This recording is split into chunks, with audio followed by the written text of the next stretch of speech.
dianjurkan untuk berakhlak baik seperti jujur, amanah, menepati janji, merasa takut kepada Allah Subhanahu wa taala dan merasa senantiasa berada dalam pengawasannya. Hai, Assalamualaikum warahmatullahi wabarakatuh. Kembali lagi bersama saya, Sutradara Capung Terbang. Di video kali ini saya akan membahas balasan bagi orang yang amanah dan jujur dari 61 kisah pengantar tidur dari karya Muhammad bin Hamid Abdul Wahab, cetakan dari Darul Haq, diriwayatkan secara sahih dari Rasulullah Shallallahu Alaihi Wasallam dan para sahabat radhiyallahu anhuma. Di channel ini, channel yang membahas informasi dan trik kehidupan sehari-hari ala sutradara capung terbang, serta konten membaca buku syar'i untuk menambah pengetahuan agama Islam kita, agar dapat diterapkan di kehidupan sehari-hari, dan agar bermanfaat baik di dunia maupun di akhirat kelak. Amin ya robbal alamin. Jangan lupa dukung channel ini dengan cara like, comment, share, dan subscribe video ini agar bermanfaat juga untuk orang lain.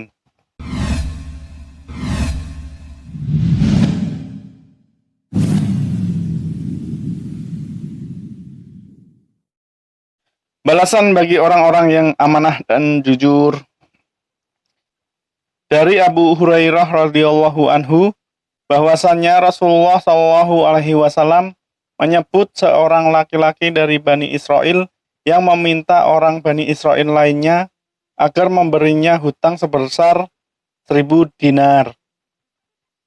Lalu orang yang menghutanginya sambil berkata, "Datangkanlah beberapa saksi agar mereka menyaksikan hutangmu ini." Ia menjawab, "Cukuplah Allah sebagai saksi bagiku." Orang itu berkata, "Datanglah seseorang yang menjaminmu." Ia menjawab, "Cukuplah Allah yang menjaminku." Orang yang akan menghutangimu pun lalu berkata, "Engkau benar." Maka uang itu diberikan kepadanya untuk dibayar pada waktu yang telah ditentukan. Setelah lama, orang yang berhutang itu pun berlayar untuk suatu keperluannya. Lalu ia mencari kapal yang mengantarnya karena hutangnya telah jatuh tempo. Tetapi ia tidak mendapatkan kapal tersebut. Maka ia pun kemudian mengambil sebilah kayu yang kemudian ia lubangi, dan dimasukkan uang 1000 dinar di dalamnya, beserta surat kepada pemiliknya. Lalu ia meratakan kembali ke kayu tersebut dan memperbaiki letaknya. Selanjutnya, ia pergi ke laut seraya berkata, "Ya Allah, sungguh Engkau telah mengetahui bahwa aku meminjam uang kepada si fulan sebanyak 1000 dinar. Ia meminta kepadaku seorang penjamin, maka aku katakan waktu itu, cukuplah Allah sebagai penjamin. Dan ia memintaku seorang saksi, maka aku katakan juga, cukuplah Allah sebagai saksi. Kemudian, ia pun rela dengan uang yang aku pinjam itu. Sungguh aku telah berusaha keras mencari kapal untuk mengirimkan kepadanya uang yang telah aku pinjam, karena telah tiba bagiku untuk mengembalikannya. Tetapi aku tidak mendapatkan kapal itu. Karena itu, aku titipkan uang ini kepadamu." Lalu ia melemparkannya ke laut dan pulang. Sementara itu, orang yang memberi hutang itu keluar mencari kapal yang datang dari negerinya. Ia pun keluar rumah untuk melihat-lihat, barangkali ada kapal yang membawa titipan uang untuknya. Tetapi tiba-tiba ia menemukan sepotong kayu. Ia lalu mengambilnya untuk keperluan kayu bakar istrinya. Namun ketika ia membelah kayu tersebut, ia mendapatkan uang berikut sepucuk surat.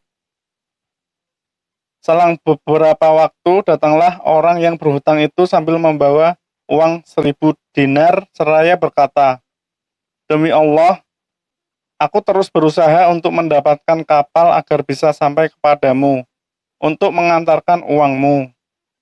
Tetapi aku sama sekali tidak mendapatkan kapal sebelumnya, kecuali yang aku tumpangi ini. Orang yang menghutangi berkata, "Bukankah engkau telah mengirimkan uang itu melalui sesuatu?" Ia menjawab, "Memang aku telah memberitahukan kepadamu bahwa aku tidak mendapatkan kapal sebelum yang aku tumpangi sekarang ini." Orang yang menghutangi berkata, "Sesungguhnya Allah telah menunaikan apa yang engkau kirimkan kepadaku melalui kayu. Karena itu bawalah uang 1.000 dinarmu kembali dengan keberuntungan." Diriwayatkan oleh Al-Bukhari nomor 1498. Pelajaran yang dapat dipetik dari kisah ini adalah yang pertama, diperbolehkan menentukan batasan membayar hutang dan kewajiban melunasinya pada waktunya.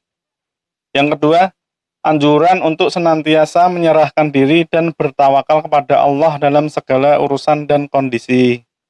Yang ketiga, anjuran untuk berdagang dan bahwasanya transaksi jual beli ini sudah dikenal sejak dahulu. Diperbolehkan meminjam uang atau berhutang untuk modal dagang dan jika ia yakin dapat membayar hutangnya.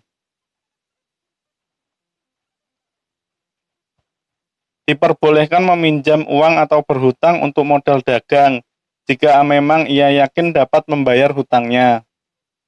4. Dibolehkan menceritakan kisah-kisah yang terjadi pada Bani Israel dengan maksud untuk mengambil pelajaran, nasihat, dan dijadikan teladan. 5. Diperbolehkan melakukan transaksi di laut dan berlayar dengan kapal. 6. Dianjurkan untuk berakhlak baik seperti jujur, amanah, menepati janji, merasa takut kepada Allah Subhanahu wa Ta'ala, dan merasa senantiasa berada dalam pengawasannya. 7. Anjuran untuk mencatat hutang.